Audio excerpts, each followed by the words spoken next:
Hello बच्चों, कैसे हैं आप सब। एक बार फिर से मेरी तरफ से आप सबको वेरी गुड इवनिंग।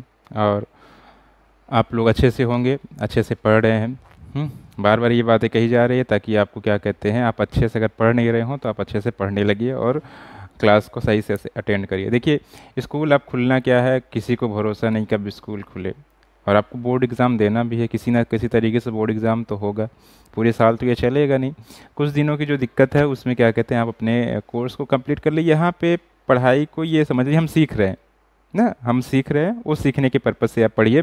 देखिए, कल हमारा जो लेक्चर हुआ था वो हुआ था क्या कहते हैं, प्रॉपर्टीज़ ऑफ मोनोहाइड्रिक एल्कोहल, मतलब मोनोहाइड्रिक एल्कोहल के गुण, पार्ट 2 था। ठीक है, आज क्या है, पार्ट 3 है।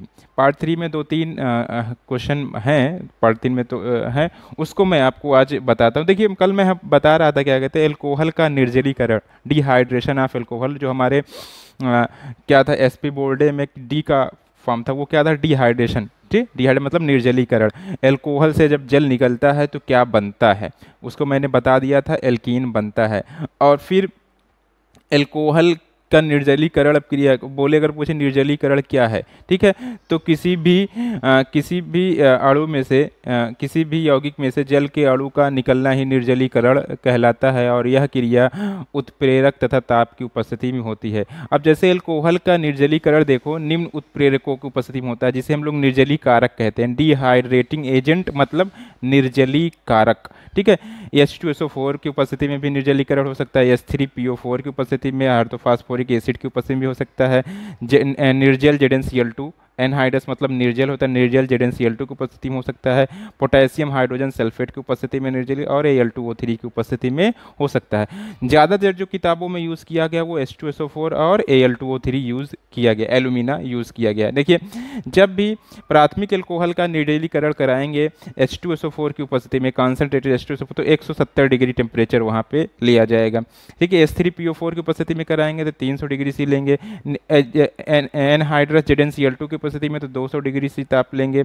KHSO4 में 350, Al2O3 में 350। लेकिन ये सब क्या है, प्राथमिक एल्कोहल के निर्जलीकरण में ये सारे टेम्परेचर और ये क्या कहते हैं, उनके क्या कहते हैं, डिहाइड्रेटिंग एजेंट्स है, उनके संगत टेम्परेचर ये होगा।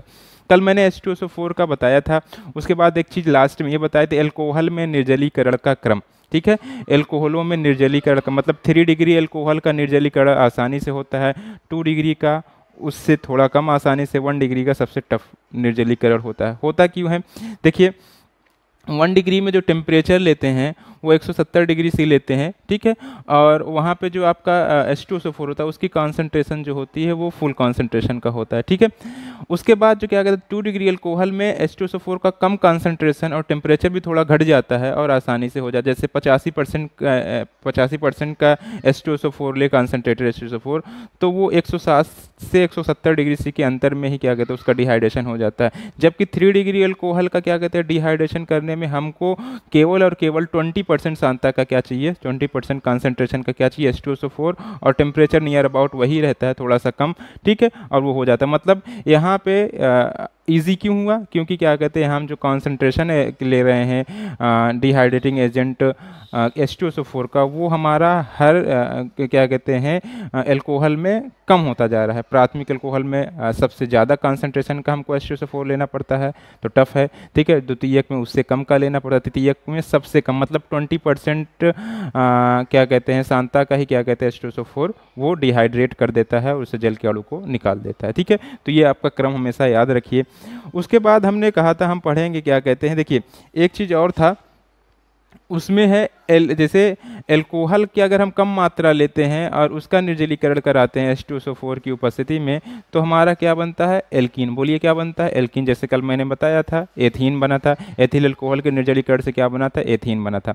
अगर हम क्या कहते हैं, एल्कोहल की मात्रा अधिक लें, ठीक है, और टेम्परेचर को थोड़ा घटा दें, ठीक है, तो हमारा वहाँ पे क्या, एल्कोहल का अधिक का निर्जलीकरण कराएं, ऐसे बोला जाए, when excess of alcohol is dehydrated in presence of concentrated H2SO4 or Al2O3, then ether is form. तो क्या बनता है, ईथर बनता है। जब एल्कोहल के अधिक का निर्जलीकरण कराते हैं H2SO4 की उपस्थिति में या Al2O3 की उपस्थिति में, तो क्या बनता है, ईथर बनता है। जैसे यहाँ पे देखिए, यहाँ पे जैसे हमने एल्कोहल के 2 अणु लिए, यहाँ पे अल्कोहल के 2 अणु हमने ले लिया, यहाँ पे CH3 C2H5OH, ठीक है, C2H5OH 2 अणु ले लिए, ठीक है। अगर इसकी रिएक्शन हम क्या ला रहे हैं कॉन्सनट्रेटेड H2SO4 की उपस्थिति में, तो वहाँ टेम्परेचर जो होगा वो 140 डिग्री सी होगा, ठीक है। तो यहाँ पे देखो हम आपको ट्रिक भी बता दे रहे हैं, यहाँ से ये क्या निकल जाएगा, H2O आपका ऐसे निकल जाएगा, बचेगा C2H5O C2H5 C2H5O C2H5।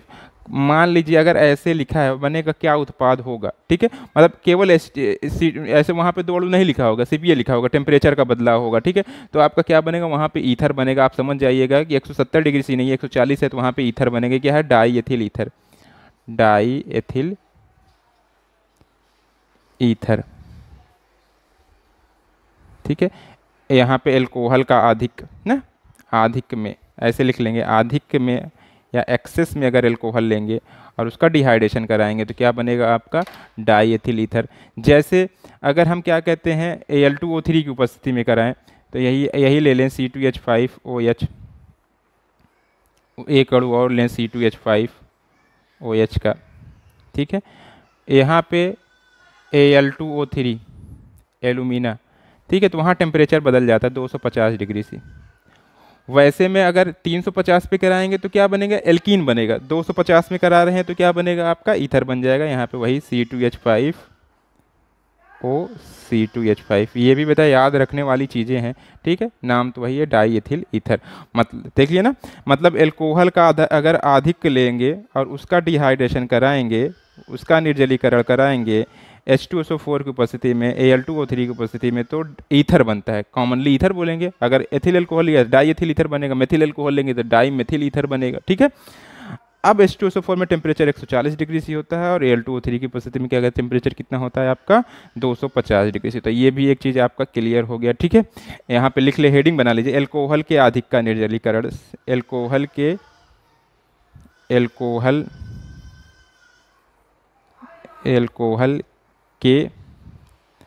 अधिक का निर्जलीकरण,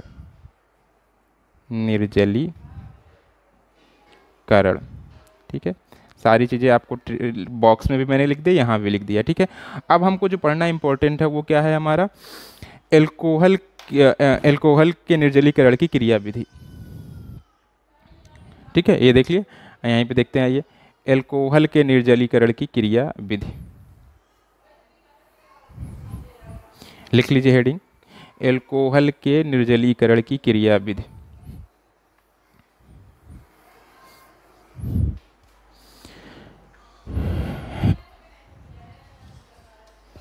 एल्कोहल के निर्जलीकरण की क्रिया विधि, देखिएगा,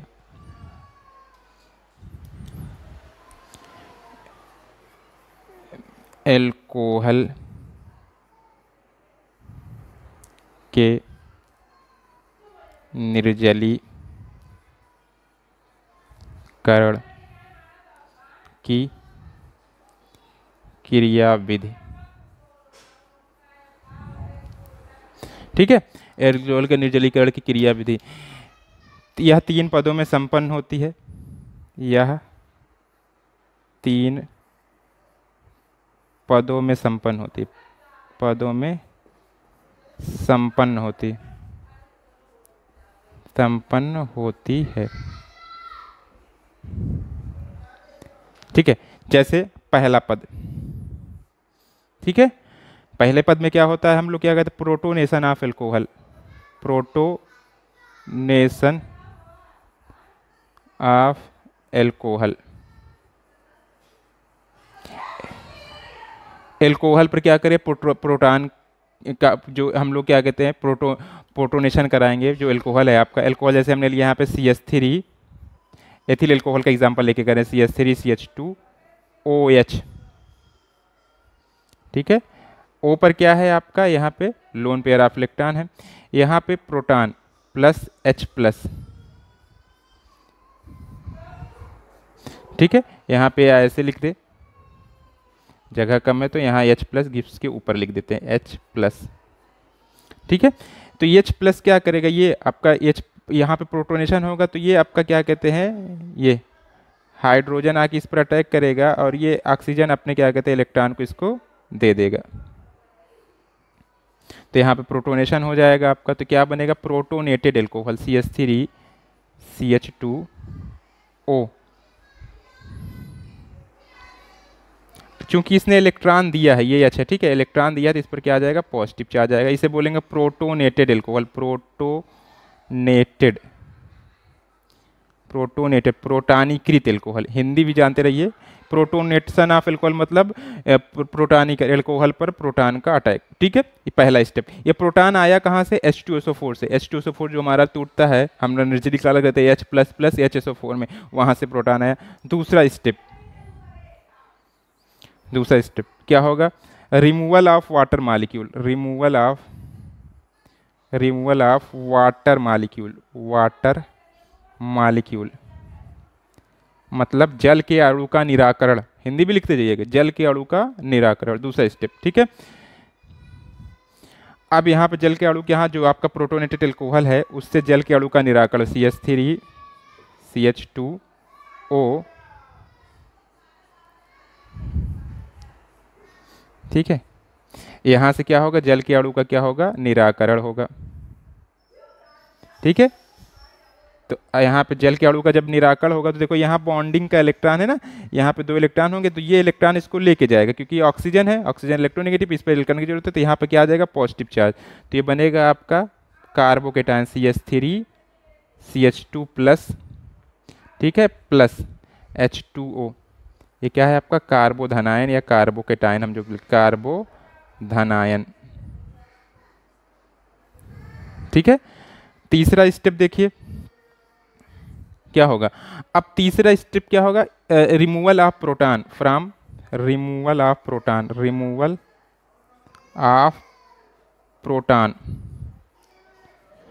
from protonated alcohol, from carbocation. वो कार्बोधनायन की इंग्लिश क्या होती है, कार्बोकेटायन। हमने हेडिंग इंग्लिश में लिखी है, ठीक है, क्योंकि हम दोनों लैंग्वेज यूज़ करते हैं, आपको भी समझ रहा है, क्योंकि इतनी इजी चीज़ें आप समझ सकते हो। रिमूवल मतलब निकलना, ठीक है, कार्बोकेटायन से प्रोटॉन का निकलना। ठीक है, कार्बोकेटायन बने हुए कार्बोधनायन कार्बोकेटायन से प्रोटॉन का निकलना, तो प्रोटॉन निकलेगा। ठीक है, देखिएगा CH3 को ऐसे लिख सकते हैं, CH2H दिख रहा है, CH2H दिख रहा है। ठीक है, ऊपर से और लिखते हैं CH2H, CH3 को ऐसे लिख दिया, और यहाँ पे आपका CH2 प्लस है। ठीक है, अब यहाँ से क्या होगा, ये प्रोटॉन निकलेगा। ठीक है, प्रोटॉन निकलेगा। अब बताओ प्रोटॉन और ये H में और कार्बन में कौन ज़्यादा इलेक्ट्रोनेगेटिव है, कार्बन, तो ये इलेक्ट्रॉन छोड़ के जाएगा। ठीक है, H प्लस के रूप में निकले, इलेक्ट्रॉन छोड़ के जाएगा तो इस पर नेगेटिव चार्ज आएगा, ये नेगेटिव चार्ज और ये पॉजिटिव चार्ज क्या बना लेगा, एक डबल बॉन्ड। तो यहाँ पे एक बॉन्ड पहले से CH2 डबल बॉन्ड CH2, जानते हो एक नेगेटिव एक पॉजिटिव मिलता है तो क्या बन जाता है, एक बॉन्ड बन जाता है। एक बॉन्ड पहले से था, एक नेगेटिव इसका, ठीक है, एक पॉजिटिव, ये क्या बने, बॉन्ड बना लिया, प्लस H प्लस। ठीक है, अब होता क्या है, ये पूरा आपका एथीन बन गया ना। आपने पता है कि एल्कोहल के क्या कहते हैं, निर्जलीकरण से क्या बनता है, एथीन। तो हमने यहाँ पे एथिल एल्कोहल लिया था, तो यहाँ पे क्या बना है आपका, एथीन बना है। ठीक है, यही 3 स्टेप में क्या होता है, ये अपक्रिया होती है। पूछा जाता है कभी कभी एल्कोहल के निर्जलीकरण की अपक्रिया लिखे, तो आप एथिल एल्कोहल का एग्जांपल लीजिएगा और ये 3 स्टेप में अपक्रिया कर दीजिएगा। अब क्या होगा, ये जो H प्लस बना है, ये क्या होगा, जो उत्प्रेरक हमने लिया था H2SO4, उसके HSO4 से रिएक्शन करके फिर क्या बना लेगा, H2SO4। ये तो अब बिल्कुल आप समझ चुकी हो कि उत्प्रेरक क्या होता है। अपक्रिया के अंत में ज्यों के त्यों बना रहता है, तो ये बने रहने के लिए अपक्रिया उसमें होगी और ये कंप्लीट हो जाएगा।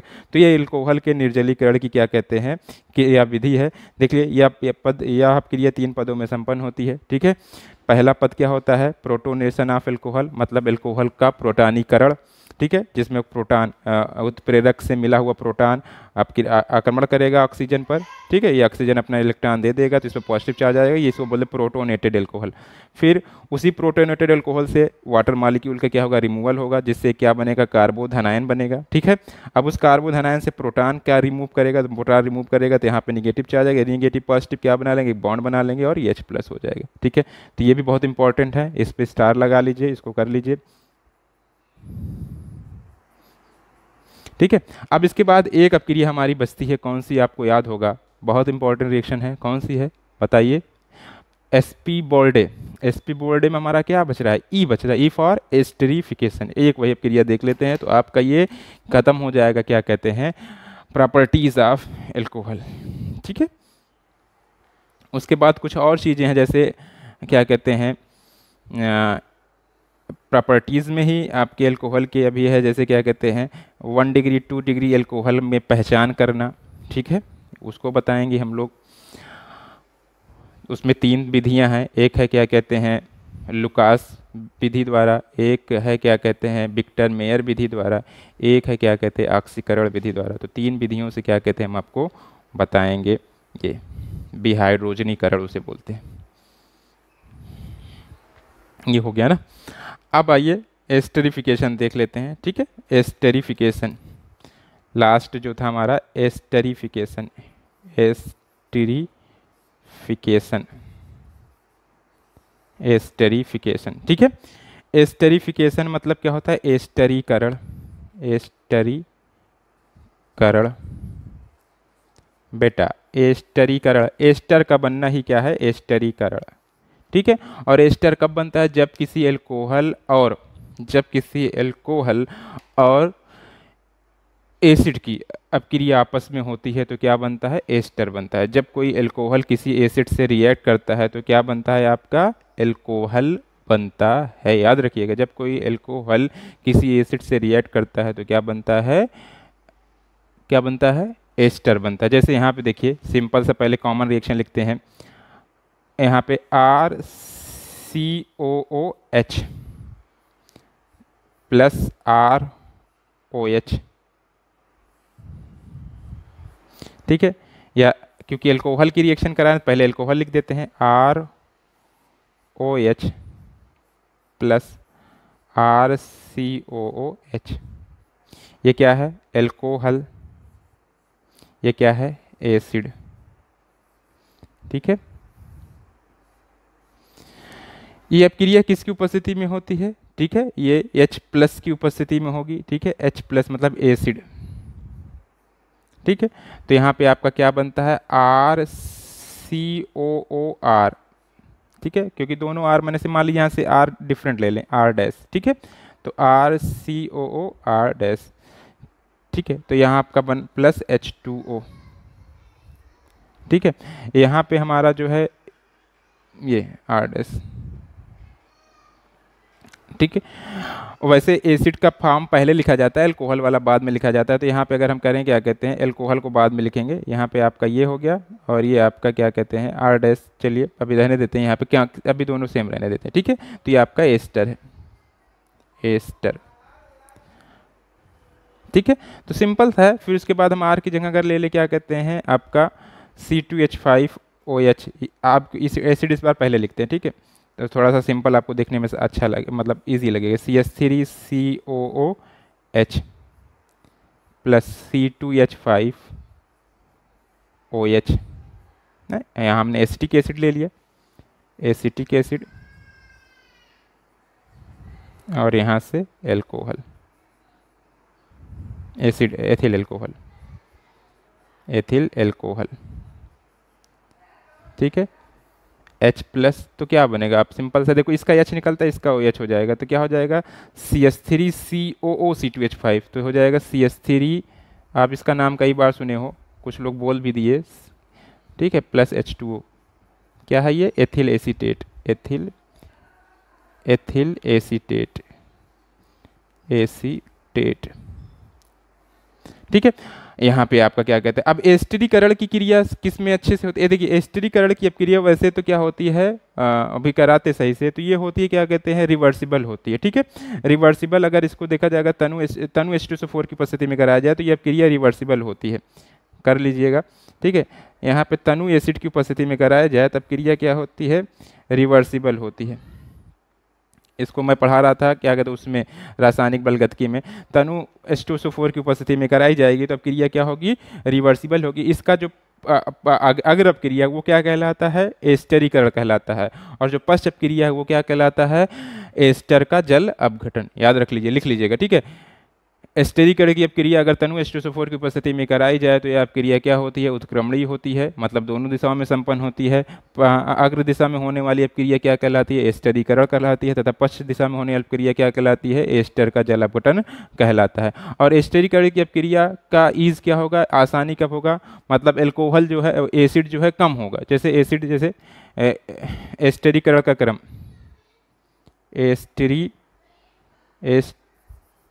Esterification, order of esterification, order of esterification, esterification, order of esterification, acid जितना इजी होगा, जैसे HCOOH, ठीक है, greater than CH3COOH, greater than CH3 का whole twice CHCOOH।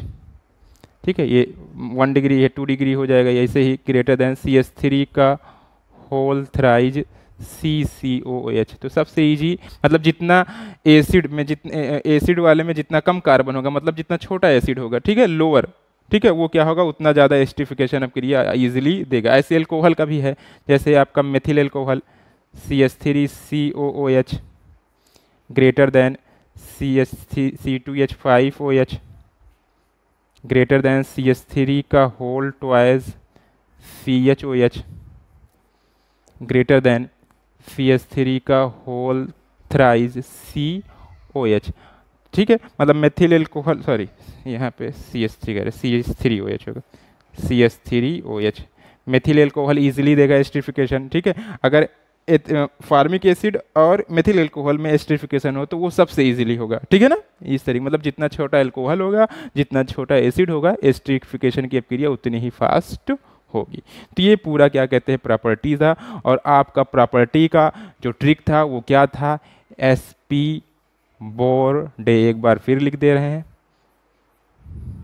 S for क्या था, salt formation, P for PCl3 PCl5 और SS सब क्रिया, B फॉर बर्निंग, ठीक है, दहन, O for oxidation, R for reduction, D for dehydration, E for esterification. इस तरीके से पूरा क्रिया आपका बोर्ड आपको देख लीजिए, इस तरीके से पूरा है और पूरी चीज़ इसमें लिखी है। ठीक है, आज के लिए बस इतना ही। थैंक यू सो मच, खुश रहिए, अच्छे से पढ़िए, खूब मन लगा के पढ़िए। ठीक है, थैंक यू सो मच।